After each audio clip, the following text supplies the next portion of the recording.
Salam, hər vaxtınız xeyir əziz abituriyentlər. Bildiyiniz kimi bugün 28 sentyabr hədəf kurslarında ilk buraxılış sınaq imtahanı keçirildi və mən fərqli siniflər üzrə həm 9, həm 11, həm də 10-cu sinif üzrə sınağın izahını verəcəm bu günləri. İlk öncə kanala abunə olmağı unutmayın ki, hər dəfə bu sınaqların izahları ilə tanış ola biləsiniz və videonun aşağı hissəsində link yerləşdirəcəm. O linkə daxil olub həm sınavın PDF-ini, həm də listeningin dinləmə mətnini əldə edə bilərsiniz. İlk öncə listeningin cavabları ilə tanış olaq. Dediyim kimi, listeningin dinləmə mətnini qrupa atacağam. İstədiyiniz qədər oradan əldə edib dinləyə bilərsiniz. Burada sadəcə cavablarını deyəcəyik. Deməli, German families spend around burada 3,600 euros deyir. Yəni, birincidə A bəndə olacaq cavabımız. Mətnimiz nə haqqındaydı? Avropada təhsil xərclərindən danışırdı, təhsil qiymətlərindən danışırdı, məktəb qiymətlərindən daha doğrusu. İkidə cavabımız Y bəndidir. School costs in Europe. Üçdə bu cümlənin hansı ölkəyə aid olduğunu tapırıq. Books account for more than 70% of the total. Yəni, ümumi xərcin 70%-ni kitablar təşkil edirdi. Harda? In Spain deyirdi. A bəndi, İspaniyada. 4-ə baxaq. 4-də deməli, düz səhv istəyir. In many countries, the cost grew faster than inflation. Bu düzgün idi. Əksər ölkələrdə xərclər inflasiyanın daha sürətli artırdı. Yəni, 1-də A bəndidir. 2-də German families face very low prices deyildi. Bu high prices idi. Bu səhvdir. 2-də B bəndidir. 3-də in the UK costs are lower than, deməli 3-də necə idi cümlə? Costs are over deyirdi. Over sadəcə 2,600 deyirdi. Yəni 2,600 eurodan daha artıq idi. Burada da 3,600 eurodan daha az deyir. Əslində bunu məntiqlə biz düz götürməliyik. Çünki 2,600 avrodan yuxarı 3,600 avrodan aşağıdır desək, daha aşağıdır desək, düz olur. Yəni, bunu əslində məntiqlə düz götürməlidirlər. Children get free textbooks and the state pays an extra 450 euros for every people in France. Bu düzdür. Fransada pulsuz kitabçalar verilirdi və əlavə də hər uşağa görə 450 evro pul ödəyirdi dövlət. Bu düz idi. Yəni, burada da 4 A bəndə olacaq. Qısa mətnlərimizə baxaq. Summer camp for children, uşaqlar üçün yay kampı, games, sports and fun activities every day. Hər gün oyunlar, idman növləri və əyləncəli fəaliyyətlər keçirilir. Register now, indi qeydiyyatdan keç. What's the purpose of the advertisement? Bu elanın məqsədi nədir deyir? To invite children to the party, uşaqları partiyə dəvət eləmək. To tell about teachers, müəllimlər haqqında məlumat vermək. To open a new school, yeni məktəb açmaq. To invite children to join summer camp. Şagirdləri yay kampına qoşulmağa dəvət eləmək. To inform about sports, idmanlar haqqında məlumat vermək deyildi. 6-da good habits keep us healthy. They also make life more organized. Yəni, yaxşı vərdişlər insanları bizi sağlam saxlayır. They also make life more organized. Onlar həmçinin həyatımızı daha düzənli eləyir. Without good habits, yaxşı vərdişlər olmadan cümləni məntiqi ardıcıllıqla tamamlayırıq. Everyone would be rich. Hər kəs varlı olar. Everyone would trust easily. Hər kəs asanlıqla güvənə etibar eləyə bilər. Life would be simple. Həyat sadə olar. Students would always tell the truth. Şagirdlər həmişə doğru danışar. People may face many problems. İnsanlar problemlərlə üzləşə bilər. Çoxlu problemlərlə üzləşə bilər. Məntiqi olaraq burada Y bəndi daha doğrudur. 7-də please keep this area clean deyir. Bu ərazinin zəhmət olması xahiş olunur ki, bu ərazini təmiz saxlayın. Don't throw rubbish on the ground. Zibili yerə tullamayın. Elanın məqsədi nədir? What is the purpose of the notice? To ask people not to sit here. İnsanlardan burada oturmamağı xahiş eləmək. To warn people not to make noise. Səs salmamağı xahiş eləmək. Səs salmasın deyə xəbərdarlıq eləmək. To invite people not through trash.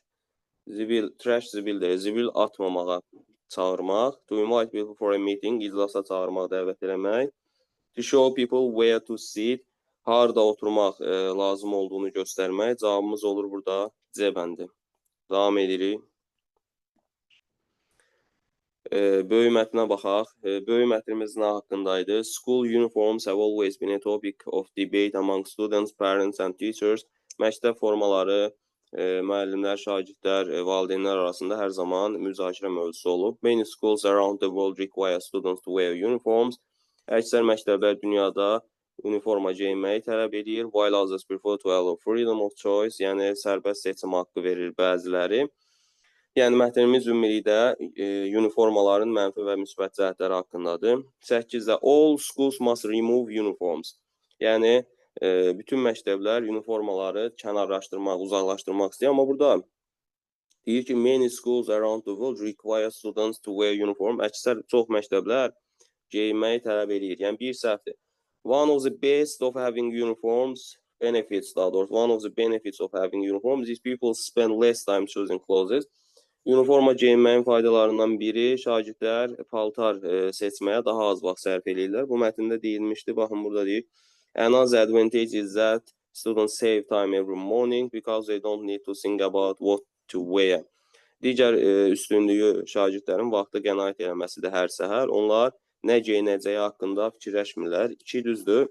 Uniforms are required in all school. Bu təbii səhvdir. Bütün məktəblərdə deyir uniforma geyinmək tələb olunur. Amma burada əksər çox məktəblərdə tələb olunur. Hətta deyir bəzilərində sərbəstlik verilir. Bu səhvdir. Uniforms have both strong and weak points. Güclü və zəif yönləri var uniformanın. Yəni mənfi və müsbət xüsusiyyətləri var. Burada mənfisindən, burada müsbətindən danışır. Yəni 4 düzdür, 2, 4, B bəndi. 9-a baxırıq. If the students wear the same clothes every day, they can feel, əgər şagird hər gün eyni paltarı geyinsə, onu necə hiss edəcək? Bax, bu mənfi hissələrdə, mənfi xüsusiyyətlərində onu verib. Wearing the same clothing every day may feel boring. Yəni, sıxıcı hiss elətdirə bilər. Şagird də sıxılmış hiss eləyəcək. Cavabımız olur C bəndi. Onda, what is a negative effect of uniforms? Mənfi xüsusiyyətlərinə hansı daxildir? Yəni, buradakılardan. Mənfi xüsusiyyətləri də burada verilibdir. 3-cü abzasda. Burada olanlara baxaq. Uniforms reduce homework. Ev tapşırığını azaldır. Belə şey yoxdur. They increase test score. Yəni, imtahan nəticələrini artırır. They make students more sociable. Şagirdləri daha ünsiyyətçil eləyir. Bu da yoxdur. Uniforms limit students own style. Bu düzdür. Şagirdlərin öz şəxsi stillərini məhdudlaşdırır. Çünki burada deyirdi onun haqqında. Deməli, students cannot show their own style and personality. Yəni, burada da deyir, some students are parents think uniforms restrict, məhdudlaşdırmaqda, hətta burada tərcüməsini də verib. Personal freedom, şəxsi azadlıqlarını məhdudlaşdırır və şagirdlər öz stillərini və şəxsiyyətlərini açıq-aşkar göstərə bilmirlər. Ona görə cavabımız olacaq burada D bəndi. 11-də mətnimiz nə haqqında dedik? Mənfi və müsbət xüsusiyyətləri uniformaların. Cavabımız olur burada da D bəndi. 12-də mətnə görə səhv olanı istəyir. Parents must choose uniforms for children. Valideynlər şagirdlər üçün uniforma seçməlidirlər. Təbii ki, mətndə belə bir şey, bizdən səhvlər istəyir. Mətndə belə bir şey yox idi. Valideyn seçməməlidir. Ya məktəb seçir uniformanı, ümumi olur uniforma, ya da şagirdin öz azadlığına, sərbəstliyinə verilir, sərbəstliyi artırmaq üçün. Onda da şagird özü seçər. Uniforms are not important. Təbii ki, belə şey də mətndə yoxdur. Uniformalar önəmli deyil demir. Mənfi xüsusiyyətini deyir, müsbət xüsusiyyətini deyir, amma uniforma önəmli deyil deyə bir şey mətndə yoxdur. 1-2-dir burada cavabımız. Uniforms bring discipline and unity to school. Bu düzdür. Müsbət cəhdlərin içində verirdi bunu. Uniformalar məktəbə disiplin gətirir. Çünki o bərabərlik qoyur, birlik gətirir. 3 düzdür. In order to make students feel equal, some schools prefer wearing uniforms. Yəni, şagirdlərə bərabər hiss elətdirmək üçün bəzi məktəblər uniforma geyinməyi üstünlük verir. 4 də düzdür. Hətta burada deyirdi onun müsbət xüsusiyyətlərində. Bax, deyir ki, this makes schools more equal because no one can show off with expensive clothes. Yəni, məktəblər bərabərlik üçün bunu eləyirlər və heç kəs bahalı paltarları göstərə bilmir orada. Bərabərlik olur. Cavabımız olur 1-2 burada. Səhv olanlar. Qrammatika suallarına baxırıq. 13-cü sualda yəli haldır istəyir bizdən. A man's foot deyir. Men kökdən dəyişib cəmlərin isimdə, həmçinin çayıqda. Onlar yəli hala S apostrofla düşə bilməz. Həmişə apostrof S-lə düşür. C bəndi düzdür. My father's computer. Burada father apostrof s computerda isimdir. Yəni bu yəli haldır. Children sözü yenə kökdən dəyişib cəmlərin isimdir. Apostrof s-lə düşür. Y bəndində də horse's tail. Burada birinci horse's əgər isim yəli hala cəmdə düşürsə, s sonra apostrof qoyuruq. Təzədən bir də s yaza bilməliyik. Buna ehtiyac yoxdur. Cavabımız olur burada C bəndi. 14-də mürəkkəb isimləri istəyir bizdən. Salesman, masterpiece, newspaper, bunlar hamısı mürəkkəb dal bəndi düzdür. Trouser sözü zaten sadədir, bunu çıxırıq. Journey sözü sadədir, bunu çıxırıq. Performance, painting, bunlar düzəltmə isimlərdir. Information, düzəltmə isimdir. Cavabımız olur A bəndi. 15-də kəmiyyət göstəriciləri və yəli hal olan, aid olan testi. If-you-dan sonra cəm isim gəlir. O zaman S apostrof olmalıydı. Today, tomorrow, tonight, yesterday sözləri yəli hala apostrof S-lə düşür. Bu düzdür. Boş apostrof deyə bir şey yoxdur. Apostrofun sağında və yaxud da solunda S olmalıdır. My sözü kökdən dəyişib cəmlərin isimdir. Yəli hala apostrof S-lə düşməlidir. Many-dən sonra cəm isim gəlirsə S apostrof olmalıdır. 16-ya baxaq, tək isimləri istəyir bizdən. Representative nümayəndə deməkdir. Bu təkdədir. Months təkdədir. Giz cəmdədir. Goose giz olur. New söz sayılmayan isimdir. O həmişə təkdə olur. Mice da mouse'un cəmidir. 1, 2, 4 olacaq. Y bəndi. Davam edirik. 17-də match student. Matchdan sonra biz bilirik ki, kəmiyyət göstəricilərində demişik, sayılmayan isim gəlir. Several, museum, severaldan sonra cəm isim gələr. A little, times olmaz. Times cəm isimdir. A littledan sonra sayılmayan isim gələr. A lotdan sonra ümumiyyətlə isim gəlmir. Zərfdir a lot. Bunu da çıxıram. Many'dən sonra da cəm isim gələr. Money sayılmır. Davamımız olar B bəndi. 18-ə baxaq. Yəli hal istəyir bizdən. The manager's decision apostrof S-dən sonra isim gəlməlidir ki, o yəli hal olsun. Cümlənin xəbəri də was-dur. Yəni bu A bəndi düzdür. Children sözü kökdən dəyişib cəmlərin ismində apostrof S-lə düşür. Brown sözü soyadlı qabağına Z qoyuram, ailə bildirir. S apostrofla düşməlidir. Sonra gətirib bir də təzədən bura S yaza bilməliyik. Bu səhvdir. At my grandparents boş apostrof veriblər. Boş apostrof deyə bir şey yoxdur dedik.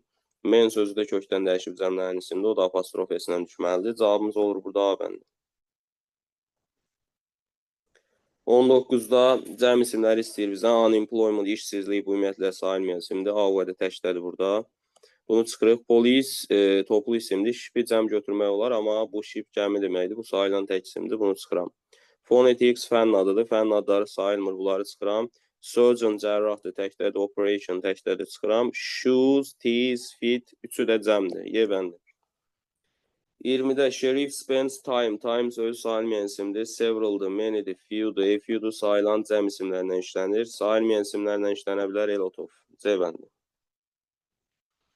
21-də she doesn't have money. Money sözü sayılmayan isimdir. Yenə many, much, much qalsın.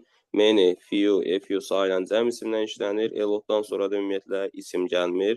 Muchdan sonra sayılmayan isim yaza bilərəm. Bu 22 biraz oxunmur. Bunu deməyəcəm.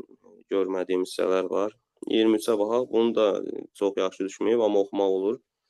Derivativ düzəltmə isim istəyir. Newspaper yazılıb burada. Bu mürəkkəb isimdir. Bunu çıxaram buradan. Toothbrush yazılıb. Diş fırçası mürəkkəb isimdir. Çıxıram. German, Norman, human, roman sözləri sadə isimlərdir. Çıxıram. Burada da headache'dir. Səhv eləmirəmsə, headache baş ağrısı deməkdir. Bu da mürəkkəb isimdir. Bunu da çıxıram. Servant düzəltmədir. Freedom düzəltmədir. Membership düzəltmədir. D bəndidir cavab. 24-də baxaq. Yəli hal istəyir bizdən. Let apostrof S, let us deməkdir. Bu ümumiyyətlə yəli hal sayılmır. Apostrof S-dən sonra got verirəmsə o yəli hal olmaz. Today, tomorrow, yesterday apostrof S-lə düşür. Özündən sonra da isim var mı? Var. Bu yəli haldır. Apostrof S-dən sonra sən aslı yəli əvəzliyi qoyursansa birbaşa, o yəli hal ola bilməz. Cümlədə də xəbər yoxdur. Bu izdir. Burada da the weather is very cold yazıb. Apostrof S-dən sonra isim lazımdır. Bizdə very zərfdir, cold da sifətli isim yoxdur. Buradakı izdir. Cavabımız olur C bəndi. 25-ə baxaq. Açıq sualdır bu. Toys isim gəlib, cəm isim gəlib burada. Baxaq görək apostrof necə veriblər yəli halı. Bir də boy sözünü cəmləyiblər. S apostrof yazıblar. Sonra bir dənə də S yaza bilmərəm. Bir səhv. Boys S apostrof düzdür. Boy apostrof S tək düzdür. Voice-da ümumiyyətlə apostrof yoxdur. Burada apostrof lazımdır yəlik olması üçün. Cavabımız olacaq 2-3. Bu da oldu bizim essemiz. 26-cı sualda esse verilibdir. 3 dənə şəkil əsasında minimum 35 sözdən ibarət inşa yazmalıyıq. Bunu da hər şagird fərdi şəkildə yazır və fərdi şəkildə yoxlanılır. Bu da oldu bizim 9-cu sinifimiz. Kanala abunə olmağı unutmuruq. Listingi və PDF formasına link qoyacağım videonun aşağısından. Oradan əldə edə bilərsiniz. Hər birinizə uğurlar.